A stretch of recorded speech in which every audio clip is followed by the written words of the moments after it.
여러분 상상해 보세요.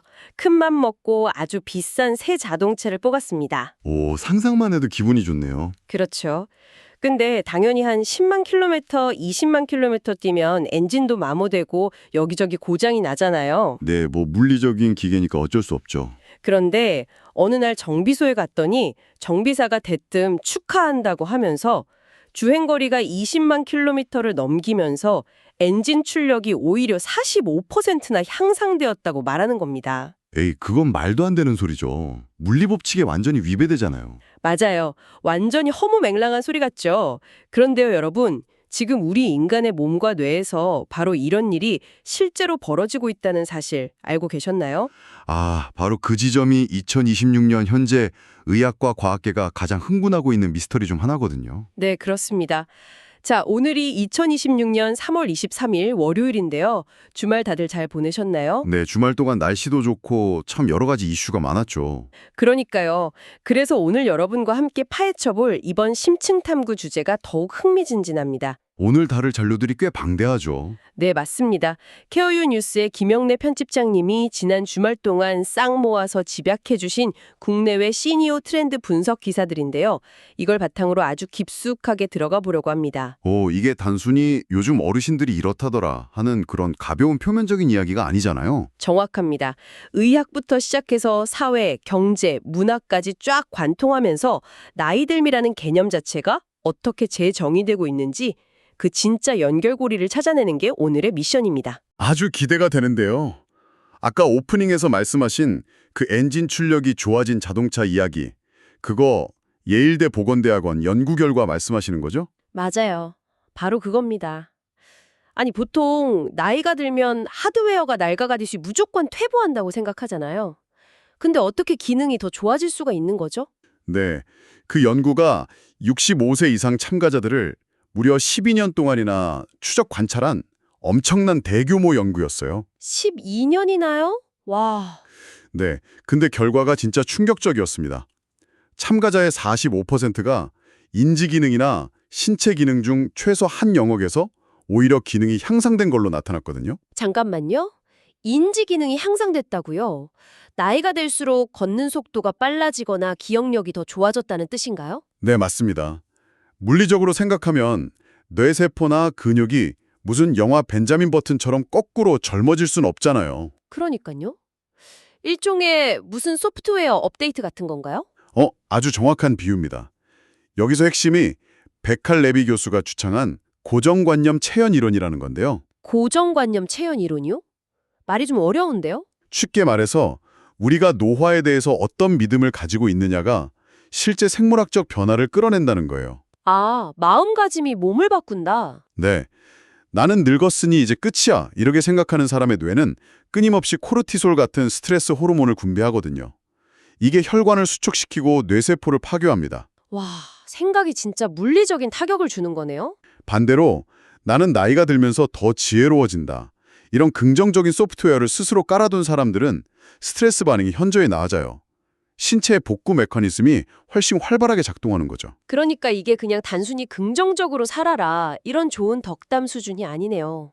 전혀 아니죠. 생각이 말 그대로 육체를 빚어내는 겁니다. 내 마음가짐이 내 혈관 상태나 뇌 시냅스 연결을 직접적으로 통제하는 일종의 생물학적 스위치라는 거군요.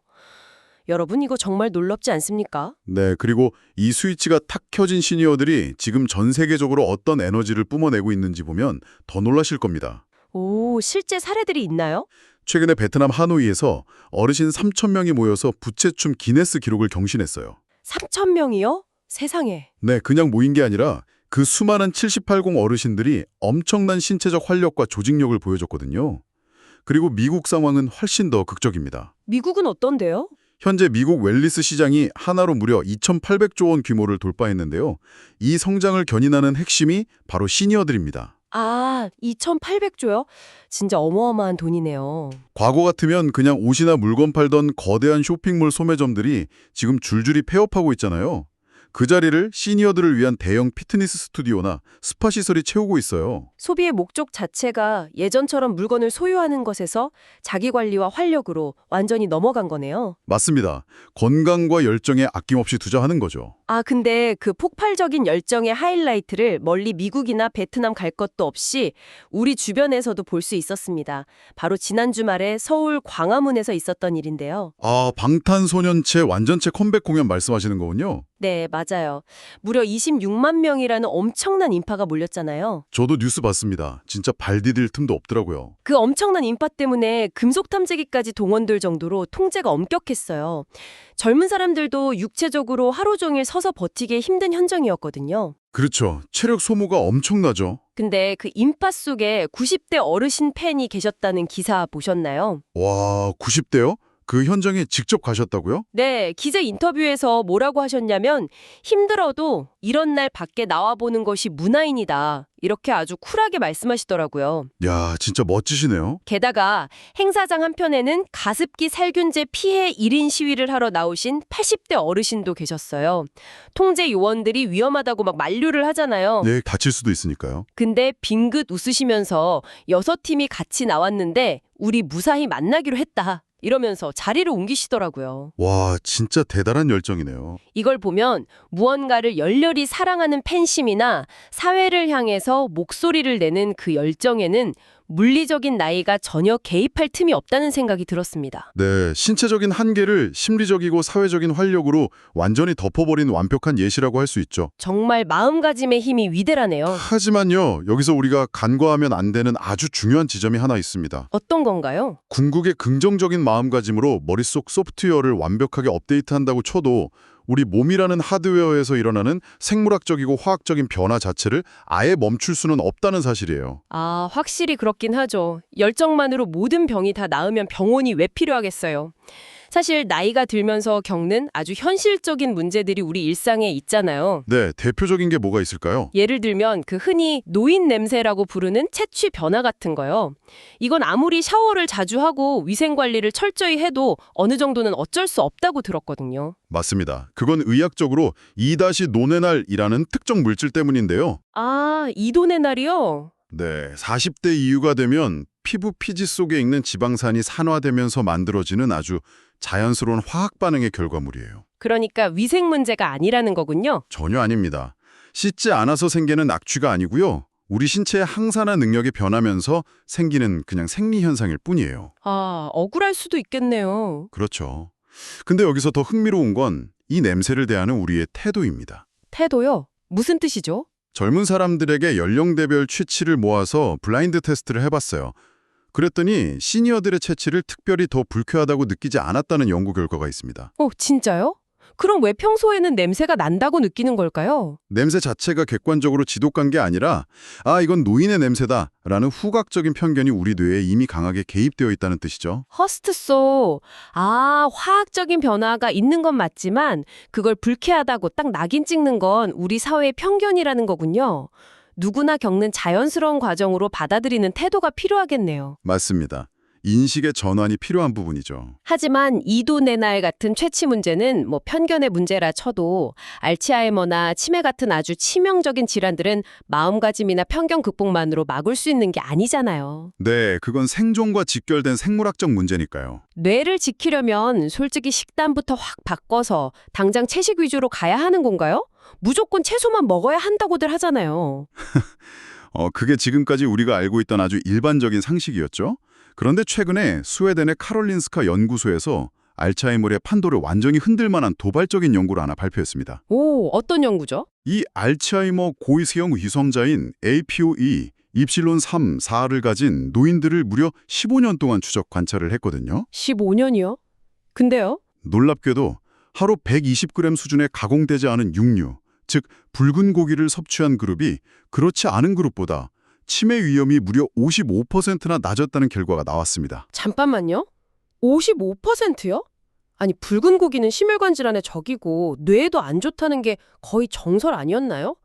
고기를 먹었는데 어떻게 치매 위험이 절반으로 떨어집니까? 저도 처음엔 제 눈을 의심했는데요. 여기서 핵심은 유전자와 영양소의 결합 메커니즘입니다. 아, 유전자와 영양소요? 네, 그 특정 고위험 유전자를 가진 사람들은 뇌의 신경세포를 보호하는 물질을 스스로 합성하는 능력이 아주 떨어져요. 아하, 방어력이 약하군요. 그런데 가공되지 않은 붉은 고기에 아주 풍부하게 들어있는 비타민 B12와 특정 아미노산이 뇌 신경의 보호막인 미엘린 수초를 유지시켜주는 겁니다. 대사 건강을 지키는데 결정적인 방패 역할을 해준 거죠. 와, 무조건 풀만 먹는 게 답이 아니라 내 유전적 취약성에 딱 맞는 이른바 정밀 영양이 필요하다는 걸 증명한 거네요. 네, 정확합니다. 단 여기서 가장 중요한 전제 조건이 하나 있습니다. 바로 가공되지 않은 고기여야 한다는 점이에요. 아, 가공되지 않은. 네, 그 부분이 정말 중요하죠. 왜냐하면 여러분, 우리가 식탁에서 진짜로 경계해야 할 소리 없는 살인자는 따로 있으니까요. 네, 바로 초가공 식품이죠. 맞습니다. 최근 JACC 저널에 발표된 충격적인 연구 결과를 보면요. 이 초가공 식품을 하루 9회 먹는 사람은 1회 먹는 사람보다 심장마비 같은 치명적인 질환으로 사망할 위험이 67%나 치솟습니다. 67%면 정말 엄청난 수치죠. 심지어 한국 성인들의 초가공식품 섭취 비중도 과거 17%대에서 최근 26% 이상으로 훌쩍 뛰었잖아요. 그렇습니다. 식품을 가공 단계에 따라 분류하는 시스템이 있는데 그중 가장 높은 4단계, 즉 완전히 공장에서 화학적 공정을 거친 초가공 식품들이 문제거든요. 편의점 도시락이나 유통기한이 비정상적으로 긴 빵, 인스턴트 소세지 이런 것들이죠. 네, 맞습니다. 이게 왜 그렇게 위험하냐면 이 음식들에 들어있는 유화제나 인공 첨가물들이 장내 미생물 생태계를 완전히 파괴해버립니다. 장 건강이 무너지는군요. 네, 그리고 거기서 끝나는 게 아니라 그 염증 물질들이 뇌혈관 장벽을 뚫고 들어가서 뇌세포를 직접 타격하기 때문이에요. 세상에 장에서 뇌까지 바로 공격을 받는 거네요. 그렇죠. 특히 끼니를 대충 때우시려는 독거 시니어분들의 밥상을 이 값싸고 편리한 초가공식품들이 점령하고 있다는 게 가장 뼈아픈 현실이죠. 편리함이라는 가면을 쓴 진짜 뇌 파괴자네요. 식단 관리의 중요성은 아무리 강조해도 지나치지 않습니다만 근데 이미 질환의 징후가 시작된 분들에겐 좀 더 적극적인 개입이 필요하잖아요. 네, 아무래도 식단만으로는 부족하죠. 다행히 이 영역에서는 첨단 기술의 발전 속도가 정말 경이로운 수준입니다. 맞습니다. 한국의 용인세브란스 병원에서는 겉으로 전혀 눈에 띄지 않는 아주 혁신적인 기술을 하나 내놨어요. 어떤 기술인가요? 바로 스마트 인솔, 즉 신발 깔창입니다. 깔창이요? 네, 이 깔창 안에 아주 미세한 압력 센서들이 내장되어 있거든요. 그래서 어르신들이 평소처럼 그냥 밖을 걸어 다니기만 해도 스마트폰의 인공지능이 발바닥 압력 분포랑 보행 데이터를 실시간으로 다 분석을 해요. 걷기만 해도 분석이 된다고요? 네, 그래서 이게 파킨슨병인지 단순 관절염인지 아니면 치매의 전조 증상인 정상압 수두증인지 무려 5가지 질환 패턴을 병원에 가기도 전에 미리 알아채는 겁니다. 와, 일상적으로 걷는 것 자체가 24시간 건강검진이 되는 셈이네요. 영국에서도 엄청난 기술이 하나 나왔잖아요. 시니어들을 위한 AI 스마트 안경 위스피어. 아, 그 치매 극복 혁신상으로 100만 파운드, 우리 돈으로 약 17억 원을 받은 그 안경이요. 네, 맞습니다. 이 안경의 작동 원리도 진짜 기가 막히거든요. 치매 환자가 리모컨이나 열쇠 같은 사물을 딱 볼 때 안경의 카메라가 그걸 인식해서 렌즈에 텍스트를 띄워주거나 스피커로 음성 힌트를 줍니다. 오, 힌트를 주는군요. 네, 단순히 정답을 딱 알려주는 게 아니에요. 이 안경 없이 물건 이름을 맞힐 확률이 원래 46%였는데 착용 후에는 82%까지 치솟았거든요.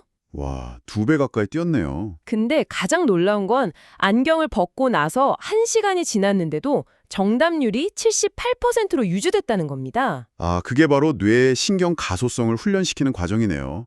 단순히 시야를 돕는 안경이 아니라 끊어졌던 뇌 신경망을 억지로 다시 이어주는 아, 일종의 재활구사 역할을 하는 거군요. 네, 정확합니다. 스스로 생각하게 만드니까요.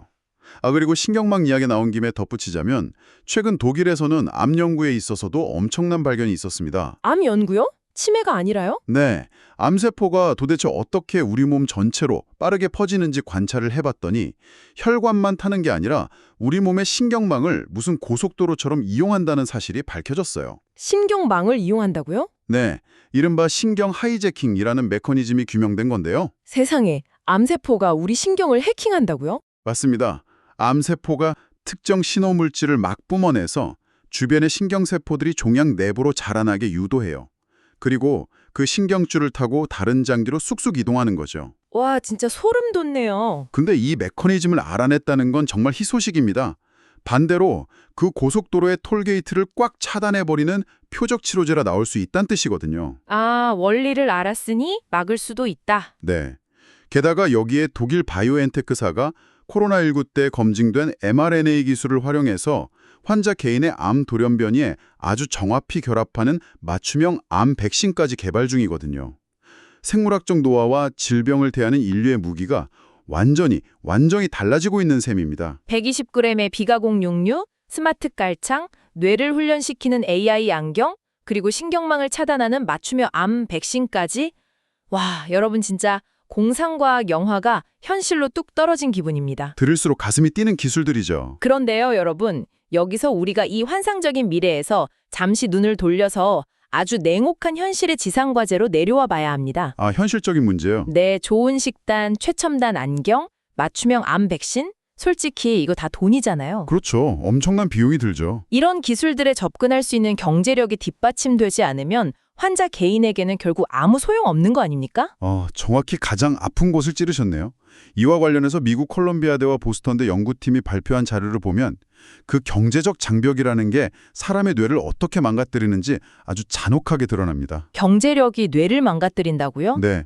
재정적 어려움을 겪는 노인들의 인지 기능을 분석해 봤더니 경제적 스트레스 지수가 1점 높아질 때마다 인지 노화 속도가 무려 1년 2개월씩 더 빨라졌습니다. 1년 2개월이요. 아니 단지 돈 걱정을 좀 했을 뿐인데 뇌가 1년 넘게 늙어버린다는 건가요? 네. 만성적인 경제적 불안감이 뇌에 끊임없이 스트레스 호르몬을 쏟아내게 만들고 결국 뇌의 백지를 손상시킵니다. 물리적인 뇌세포 부피 자체가 쪼그라드는 거예요. 돈 걱정이라는 짐이 말 그대로 뇌를 짓눌러버리는 거네요? 맞습니다. 가난이 뇌를 더 빨리 늙게 만든다는 뼈아픈 진실이죠. 경제 상황이 인지 노화를 결정짓는다. 여러분, 이 사실을 지금 전 세계적으로 벌어지고 있는 거시경제 상황과 딱 연결해보면 정말 등골이 서늘해집니다. 아, 최근에 국제정세 말씀하시는군요. 네, 현재 미-이란 전장의 여파로 호르무즈 해협이 봉쇄되면서 국제 유가가 배럴당 140달러까지 치솟을 수 있다는 끔찍한 전망, 뉴스에서 다들 보셨을 겁니다. 네, 경제 뉴스의 톱 기사죠. 저희가 여기서 무슨 복잡한 국제 정치나 외교적 옳고 그름 어떤 편을 들고 따질 필요도 없이 딱 하나, 객관적이고 확실한 건 이로 인한 치명적인 물가 상승과 스태그플레이션 공포가 우리 민생과 밥상 물가를 그대로 덮친다는 겁니다. 아주 치명적이죠. 이건 단순히 내 지갑이 얇아지는 일반적인 경제 위기가 아니라 시니어들의 뇌를 집단으로 늙게 만드는 엄청난 보건 위기와 직결된다는 뜻이네요. 아주 예리한 통찰이십니다. 글로벌 인플레이션은 곧 취약계층 시니어들의 인지 노화 가속 페달과 똑같아요. 너무 무서운 말이네요. 그래서 이런 거시적 충격을 흡수해줄 국가의 사회적 돌봄 인프라가 정말 생명줄이나 다름없는 건데요. 한국도 드디어 1000만 노인 시대를 맞아서 3월 27일부터 통합 돌봄 사업이라는 게 전국적으로 시행됩니다. 통합 돌봄 사업이요? 어떤 건가요? 시니어분들이 요양병원에 갇혀 지내는 대신에 의사나 요양보호사가 어르신의 집으로 직접 찾아가서 진료도 하고 맞춤형 식사도 제공하는 아주 이상적인 시스템이에요. 오, 집으로 찾아오는군요. 네, 전주에 사시던 70대 어르신 같은 분들은 이 제도의 시범 혜택을 받으면서 익숙한 내 집에서 편안하게 여생을 보내고 계시거든요. 참 좋은 제도네요. 그런데 제도가 아무리 이상적이면 뭐합니까? 최근 시민단체 설문조사를 보면 국민의 95%가 이런 제도가 있는 줄도 모른다고 하더라고요. 95%나요? 홍보가 너무 부족하네요. 그니까요. 정보에 접근할 줄 모르는 경제적 취약계층은 철저히 소외되는 거죠. 게다가 현장에서는 행정 규정이 현실을 옥죄는 기막힌 일도 벌어지고 있어요. 어떤 일이죠? 최근 고성군에서는 홀로 사는 어르신들을 찾아가 돌봐드리던 노인 맞춤 돌봄 사업 생활지원사 14명이 하루아침에 전원 해고됐습니다. 이유가 뭔지 아세요? 글쎄요, 예산이 부족했나요? 아니요. 단지 일하시는 분들의 나이가 65세가 넘었다는 내부 연령 제한 규정 때문이었어요. 세상에, 연령 제한이요? 네.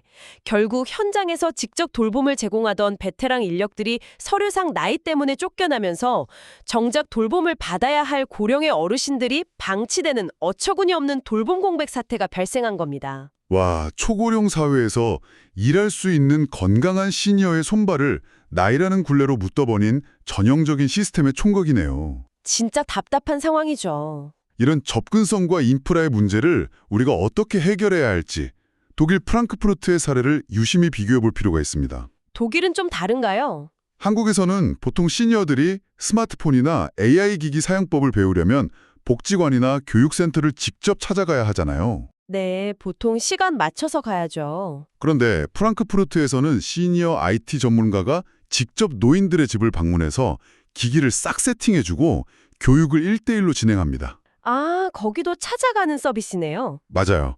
거동이 불편해서 문 밖을 나서기 힘든 사람들에게는 이 방문 서비스 자체가 세상과 연결되는 유일한 생명선이 되는 거거든요. 복지가 찾아오기를 기다리는 게 아니라 문지방을 직접 넘어가는 거네요.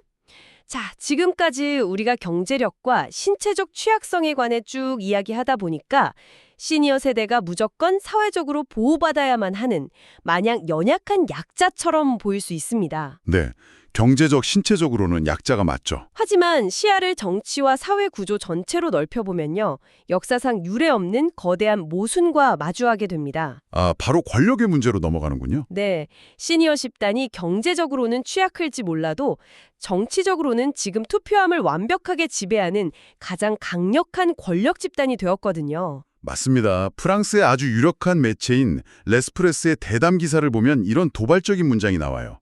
우리 사회가 거대한 양로원으로 변해가고 있다. 거대한 양로원이요? 좀 섬뜩하네요. 네, 이걸 학술적 용어로는 제론토크라시, 즉 노인지배 체제라고 부릅니다. 제론토크라시. 이건 비단 프랑스만의 이야기가 아니에요.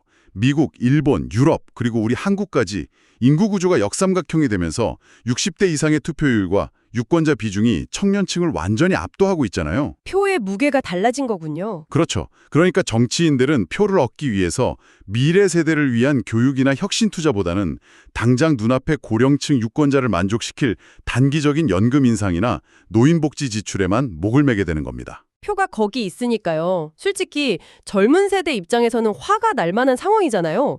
내가 뼈 빠지게 일해서 낸 세금이 다 어디로 가냐? 왜 미래를 위한 투자는 안 하느냐고요. 충분히 불만이 나올 수 있는 상황이죠. 하지만 전문가님, 이게 단순히 이기적인 기성세대와 분노한 청년층의 감정 싸움으로 몰고 갈 일인가요?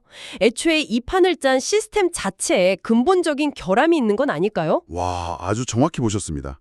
이건 세대 간의 단순한 윤리적 갈등이 아니라 거시적인 시스템의 붕괴 현상으로 봐야 해요. 시스템의 붕괴요? 현재 대부분 국가의 연금 제도는 2차 세계대전 직후에 인구가 폭발적으로 늘어나던 시기에 설계된 부과 방식입니다. 아, 젊은 사람이 많은 구조요? 네, 수많은 젊은 청년들이 소수의 노인을 부양하는 피라미드 구조에 딱 맞춰진 거죠. 지금은 전혀 아니잖아요. 그러니까요. 지금처럼 저출산과 초고령화가 동시에 진행되는 항아리형 혹은 역피라미드 구조에서는 이 오래된 시스템이 도저히 버틸 수가 없습니다.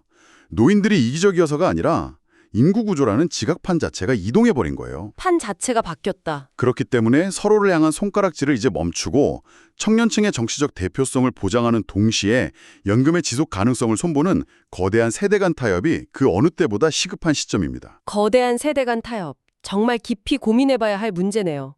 여러분, 오늘 저희가 케어유 니스의 기사들을 바탕으로 정말 먼 길을 숨가쁘게 달려왔습니다. 네, 정말 다양한 분야를 다뤘죠.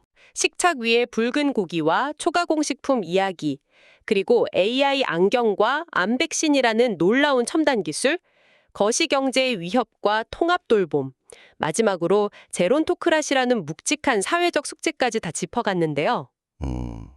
언뜻 보면 다 전혀 다른 분야의 이야기들 같죠? 네, 하지만 결론은 결국 하나로 모이는 것 같습니다.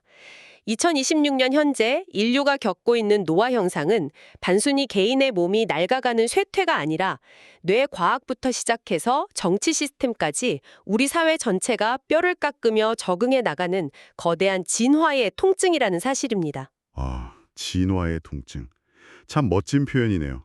그 통증을 지혜롭게 이겨내기 위해서 제가 마지막으로 꼭 덧붙이고 싶은 기사가 하나 있습니다. 오, 어떤 기사인가요? 영국의 더 타임지에 실린 아주 흥미로운 패션 컬럼인데요. 갑자기 패션이요? 네, 패션계의 트렌드는 놀랍게도 정확히 20년을 주기로 과학처럼 순환한다고 합니다. 아, 유행이 돌고 돈다는 그 말이군요. 맞아요.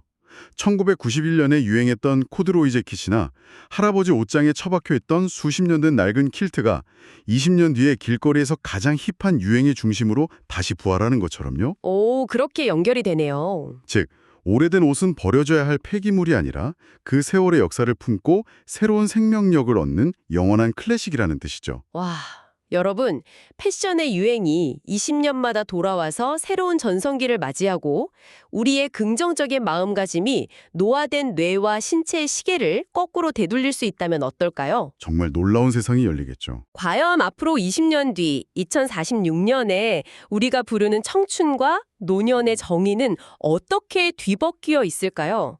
어쩌면 나이값 좀 해라 라는 말 자체가 박물관으로 완전히 사라지고 나이라는 굴레 대신 각자가 가진 고유의 클래식만을 존중하는 시대가 오지 않을까요? 국면이 올 거라고 생각합니다. 오늘 이 방송을 마치고 여러분의 옷장을 한번 열어보시거나 거울을 마주할 때 한 번쯤 그 흥미로운 미래를 상상해 보시길 바랍니다. 오늘의 심층 탐구는 여기까지입니다. 끝까지 함께해 주신 여러분 감사합니다.